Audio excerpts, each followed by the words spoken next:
How is it going, boys and girls? Welcome back to Key West Waterman. How is it going, boys and girls? Welcome back to Key West Waterman. My name is Aaron Young.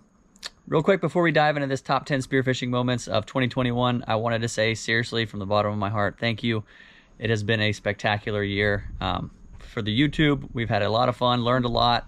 It's really been amazing. I cannot thank you all enough for the support, the likes, the comments, helping share the channel, and just constantly helping it grow. Really looking forward to 2022. And also, leave me a comment on this one. Let me know what your favorite moment was, 1 through 10, and also some ideas for next year. I'm really excited. The more the channel's growing, the more time I'm able to spend filming. So January 1, we've got Deep Drop commercially opening. Cobia and Wahoo should be around, and the Swordfish really heats up in the spring. So let me know what you guys want to see. Again, thanks so much. Merry Christmas and Happy New Year from my family to yours, and I will see you next year. Welcome underwater, everybody. This is top 10 best of 2021 stone shots. To be completely honest, holidays are crazy busy. I did not get it to an episode this week. Unfortunately, I was traveling and seeing family and stuff. And I thought this would be kind of fun to go over a few of these. Had some really amazing trips this year. This is about 40 feet of water. Just kind of cruising around. Pretty decent viz, depending on where you are in the world. Some would consider this great, some not so great. Big school of yellow jacks come in. I really like this shot because I tend to get puppy fever. And I just really zeroed in on one fish, and it was a very smooth, easy shot. Perfect stone shot. I'm a big fan of stone shots because it actually, you know, takes the fish out instantly. There's no suffering at all. If you know me, I'm a big advocate for dispatching fish quickly, so I'm a big fan of the stone shots.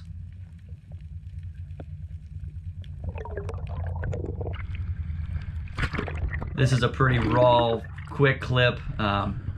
This is actually not me, but it was so good I couldn't leave it out. Really love this one. Good friend of mine, Kevin, from the surface, came through. That was the first cobia he ever shot. Really love that last one. And a lot of these are kind of short. I couldn't find the original files to these. I had to pull them from the videos. A little bit of lack of organization there. Here's number 8. I really like this one. It's a pretty simple one, but you'll see why here in a second. The major factor is that this is a pretty deep spot. This is just over 90 feet of water, I think. I think it's about 91 here, which I don't like going past 90 to 100 if I can help it. Beautiful clear water. Lots of groupers around. And if you watched any of my videos in the past, you know that I hate that head-on unicorn shot. I take them from time to time, just not a fan of them. They are difficult, and this one ended up being just that. That fish stayed there just long enough. I felt comfortable with it and put a beautiful, what I call a unicorn shot.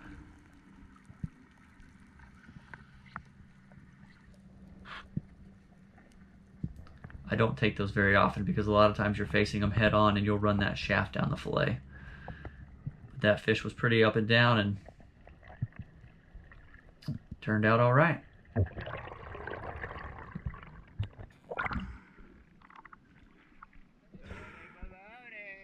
Oh, unicorn trick.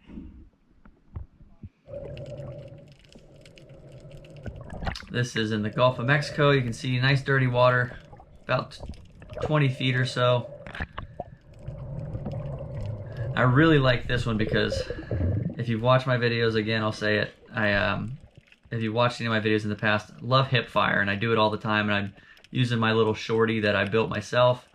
Good old-fashioned hip fire stone shot. Hard to beat. Really love that one, and just because that fish was moving so fast, half of that was luck.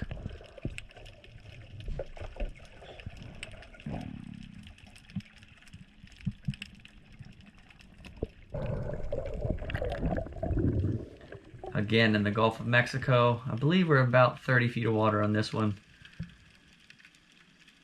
Nice fuzzy visibility.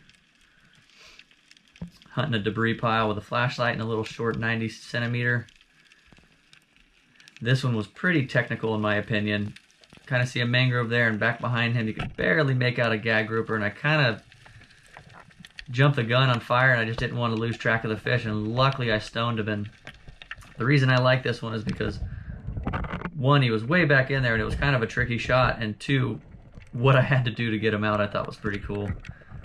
I'm pretty much knee deep inside this debris pile trying to thread the needle here and get this thing out. Without a stone shot, that would have been a big giant mess.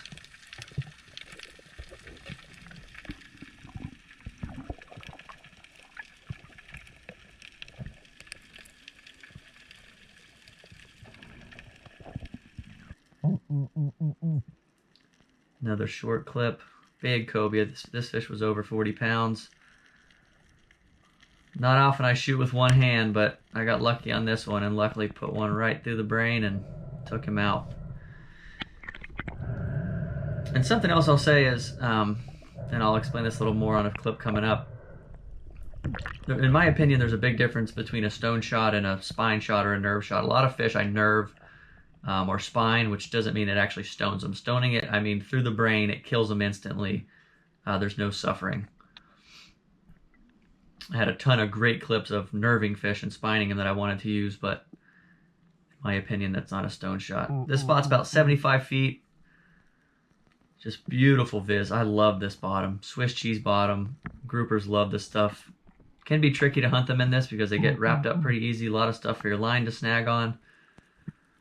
I'm just kind of scanning around. See a couple groupers here moving. I really like this one because there's 2 or 3 groupers in here. I focused in on one and he kind of set up under this overhang and a really small window there to make that work, and luckily I did. Got a little lucky there and put one in him.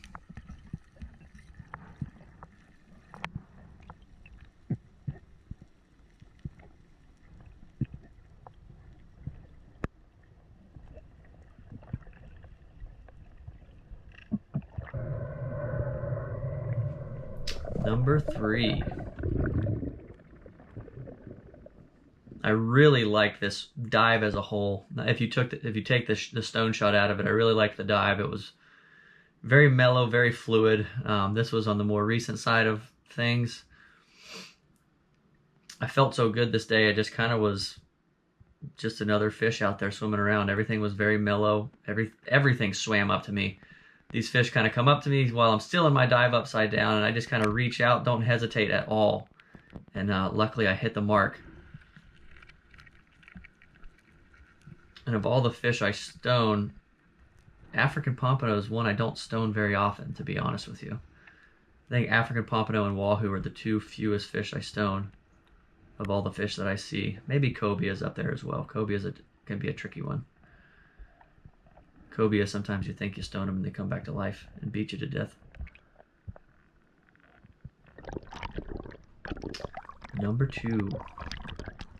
And as I said before, a stone shot to me is through the brain. I spine and nerve wahoo all the time. I can probably count on one hand the amount of wahoo I've actually stoned through the brain. It does not happen very often just because typically you're shooting far on wahoo. They're kind of moving at a decent rate, but every now and again I get lucky and one comes in close enough and gives me the shot that I want. A lot of times you have to lead these fish a little bit, and that one actually was through the brain. Loved that shot. It's a rare occasion to actually stone a wahoo.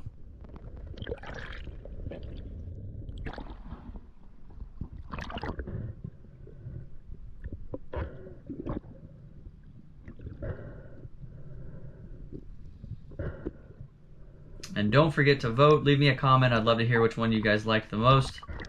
1 through 10. Drop a number in the comment section there. Wanted to double check and make sure he was stoned.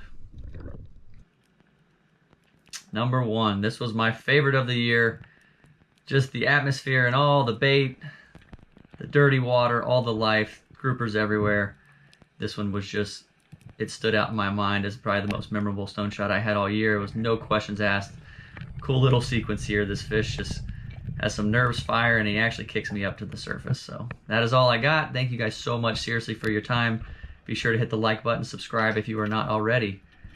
Leave me some feedback, and I will see you guys next year.